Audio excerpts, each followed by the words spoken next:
अभी हाल ही में एक सज्जन मेरे पास आए जिन्होंने मुझसे कहा कि मैं चाहता तो हूँ कि मेरे मुंह के सारे दांत जो हैं वो इम्प्लांट्स द्वारा लग जाएं और मैं चाहता हूँ फिक्स बत्तीसी कराना, लेकिन मैं इससे डरता हूँ बहुत। तो प्लीज़ ऐसा कर सकते हैं क्या कि इसको अपन पार्ट्स में डिवाइड करें, अलग अलग सेगमेंट में डिवाइड करें और फिर धीरे धीरे करके ये काम को हम पूरा अंजाम दें।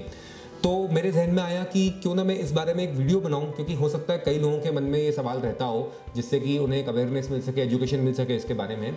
दर्शकों, क्या होता है इसमें कि हम जब फुल माउथ इम्प्लांट प्लान करते हैं तो हम जबड़े में स्ट्रेटेजिक लोकेशंस ढूंढते हैं सीबीसीटी स्कैन में, सीटी स्कैन में, जहां इम्प्लांट लगाए जा सकते हैं और उन इम्प्लांट्स को फिर सर्जिकली वहां प्लेस करके उनके ऊपर हम एक फ्रेमवर्क बनाते हैं उन इम्प्लांट्स को आपस में जोड़ने के लिए।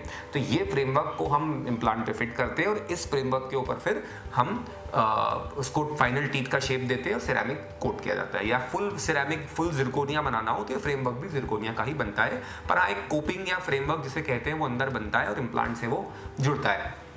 अब आप फर्ज करें कि अगर हमने इतने हिस्से में इम्प्लांट किए, इधर छोड़ दिया, फिर इतने हिस्से में किए, या फिर हमने आधा कर लिया और आधा छोड़ दिया, तो अब जब इम्प्लांट प्लेस करते हैं तो उसमें एक छोटा सर्जिकल प्रोसीजर इन्वॉल्व होता है जिसमें कि हम सर्जरी करके इम्प्लांट लगाते हैं। तो अब उसके लिए सुन करते हैं, कुछ माइनर इंस्ट्रक्शंस कुछ दिन के लिए होते हैं, फिर आप थोड़ी उससे एक साइकोलॉजिकल और फिजिकल रिकवरी से गुजरते हैं। हालांकि बहुत बड़ी बात कुछ नहीं इसमें, बट स्टिल एक कोई भी प्रोसेस अगर कोई भी व्यक्ति करते हैं तो एक थोड़ा बहुत तो इसे रिकवरी टाइम लगता ही है बॉडी को वापस पूरी तरह से नॉर्मल होने में, या हमारी बिल्कुल डे टू डे एक्टिविटी हो जाए, दवाइयाँ बिल्कुल बंद हो जाएं और हम बिल्कुल भूल जाएं कि कुछ हुआ था। उसमें 2-5 दिन 10 दिन तो सबको अपनी अपनी क्षमता, अपनी रिकवरी की क्षमता के अनुसार लग जाते हैं।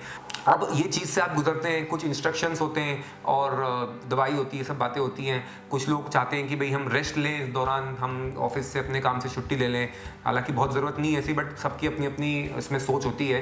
तो अपना शेड्यूल उस हिसाब से प्लान रखते हैं। कहीं बाहर आने जाने को इन दोनों लोग अवॉइड करते हैं कि यार कोई काम है घर में, या कहीं जाना है, कोई फंक्शन है, कोई शादी है, कोई चीज़ है, तो वो हो जाए, हम उससे फ्री हो जाए, फिर टाइम निकाल के हम ये काम करें। तो इस तरह की बहुत सारी बातें होती हैं इस चीज़ को तय करने में कि कब लोग ये कराना चाहते हैं अपनी अपनी कन्वीनियंस के हिसाब से।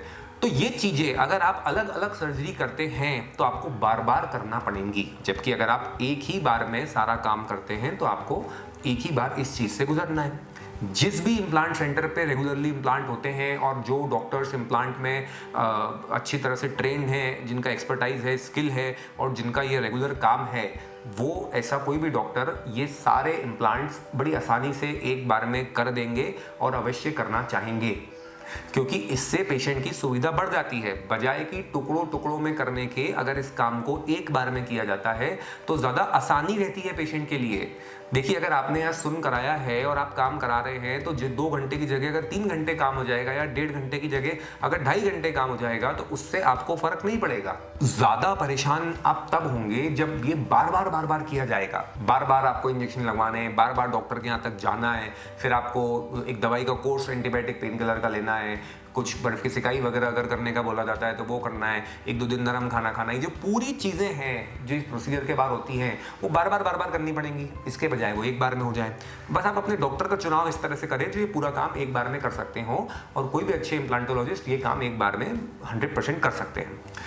इसके बाद हम बात करें कि जब ये इम्प्लांट लग गए है ना, अब इम्प्लांट के ऊपर दांत लगने, तो इम्प्लांट को आपस में ये फ्रेमवर्क जोड़ता है। जैसे आप इस फोटो में देख रहे हैं, ये एक ऐसा अंदर फ्रेमवर्क है। इस फोटो में मैंने मेटल का दिखा रखा है, ये जिरकोनिया का भी बन सकता है। तो ये आप यहाँ देखें कि ये फ्रेमवर्क इम्प्लांट्स को आपस में जोड़ता है। अब अगर ये फ्रेमवर्क फ्रेंड्स यहाँ से यहाँ तक पूरा, या जितने भी एरिया में काम करना है, वो पूरा सेगमेंट एक सिंगल फ्रेमवर्क होगा, तो वो ज़्यादा आसान होगा आपके डॉक्टर के लिए, बनाने वाले के लिए, और आपके लिए ज़्यादा मजबूत भी होगा। एक बार में उसकी पूरी फिटिंग अच्छे से आएगी और एक बार में ही वो काम आपका होगा, उसकी मजबूती भी ज़्यादा होगी। कोई चीज़ अगर टुकड़ों टुकड़ों में है और बनिस्बत इसके अगर कोई चीज़ पूरी सिंगल यूनिट है, तो आप समझ सकते हैं कि जहाँ कोई जॉइंट नहीं है बीच में, सीमलेस एक यूनिट है बिना किसी जॉइंट के, तो वो चीज़ ज़्यादा मजबूत होती है जॉइंट के मुकाबले। जहाँ जॉइंट्स आते हैं कंपैरेटिवली कम मजबूत होती है। तो हम सिंगल यूनिट बनाते हैं तो उसमें बिल्कुल बढ़िया फिटिंग रहती है। एक ही बार में पूरी फिटिंग यहाँ से यहाँ तक चेक होगी, अलग अलग यूनिट्स को मैनेज करने के बजाय ज़्यादा अच्छा रहेगा। तीसरी बात ये रहती है कि जो दांत बनेंगे अगर वो भी जॉइंट फ्रेमवर्क में होंगे तो उनमें कहीं गैप नहीं होगी, कहीं फूड लॉजमेंट नहीं होगा, बीच में खाना जाने की जगह नहीं होगी। तो जितना काम जॉइंट होगा उतना आसान होगा, उतना ईजी टू मेंटेन होगा। मैं ऐसा नहीं कहता कि अगर हम उसको ब्रेक करके करेंगे या फ्रेमवर्क जॉइंट नहीं कर पाएंगे तो उससे कोई बहुत नुकसान हो जाएगा या वो गलत है या वो नहीं होना चाहिए या ऐसा हुआ तो पेशेंट का काम खराब हो गया, ऐसा बिल्कुल नहीं है। हर तरीके से चीज़ें मैनेज हो सकती हैं, हर तरीके को मैनेज करने के सिस्टम होते हैं, हर कंडीशन में काम हो सकता है। मान लीजिए किसी ने पहले यहाँ पे इतने इम्प्लांट लगा रखे हैं, अब आज वो चाहते हैं कि इतने इम्प्लांट और हो जाएं, तो ऐसा नहीं कि उन्हें ये करना ही नहीं चाहिए क्योंकि ये तो 2 फ्रेमवर्क हो गए या जॉइंट नहीं रहा, ऐसी बात कुछ भी नहीं है। पर हाँ, अगर मौका है हमें एक बार में करने का तो वो हमें प्रेफर करना चाहिए। मैनेज तो वो टुकड़ों में भी हो जाएगा, लेकिन हमारे पास चांस है आज कि हम एक साथ कर लें, तो then we should go for कि ये एक बार में ही हो जाए।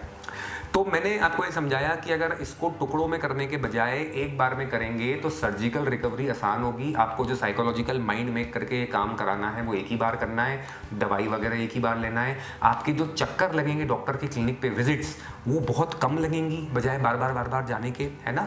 आपका जो फ्रेमवर्क नाप लिया जाएगा, ट्रायल किए जाएंगे, वो सब एक बार होंगे, पूरे एक साथ होंगे पूरी सिस्टम के लिए जितने दांत बनने हैं। उसका जो फ्रेमवर्क बनेगा वो जॉइंट रहेगा, उसका जो लुक होगा आप एक बार में पूरा अच्छे से चेक कर पाएंगे। दांतों की कलर मैचिंग बहुत अच्छी होगी, एक ही बार में करेंगे तो शेड मैचिंग, बीच में कहीं गैप नहीं रहेगी, फूड पार्टिकल्स खाना जाने की सिंगल यूनिट रहेगा। तो ये सारी बातें आपको मिलेंगी अगर आप इसको पार्ट्स में करने के बजाय एक बार में करते हैं। तो अगर कोई टेक्निकल लिमिटेशन है, किसी के जॉब में कोई प्रॉब्लम है और कोई मेडिकल प्रॉब्लम है, किसी कारण से अदरवाइज इसको टुकड़ों में करने की एक जो है संभावना खड़ी होती है, तो वो एक अलग बात है। नॉर्मल कोर्स में हेल्दी इंडिविजुअल के लिए ये एक बार में ही होना चाहिए क्योंकि इससे पेशेंट की सुविधा बढ़ जाती है। आपको पता है अगर कि आपको कभी ना कभी ये करना ही है और आज ये किया है कल ये भी होना ही है, तो फिर उसे एक बार में करें। फिर ये ना सोचो कि आधा अभी करूंगा आधा बाद में करूंगा। हाँ, अगर आपके कुछ दांत हेल्दी हैं जो आपको लग रहा है कि 5 साल में तो कोई प्रॉब्लम नहीं देने वाले, इनको चलने दिया जाए, तो एक अलग बात है कि हम जबरदस्ती हेल्दी दांत नहीं निकालेंगे उस चीज़ के लिए। लेकिन आपने लग ही रहा है कि ये तो होना ही है और आज नहीं तो 6 महीने बाद होना है और दिख ही रहा है कि दांत ये हमारे अब जो है जाने वाले हैं, तो फिर सिंगल उसको शेड्यूल में पूरे ट्रीटमेंट को प्लान करें। आपका ट्रीटमेंट ज़्यादा सुविधाजनक रहेगा आप और आपका समय, एनर्जी, पैसा बचेगा बजाय अलग अलग करने के।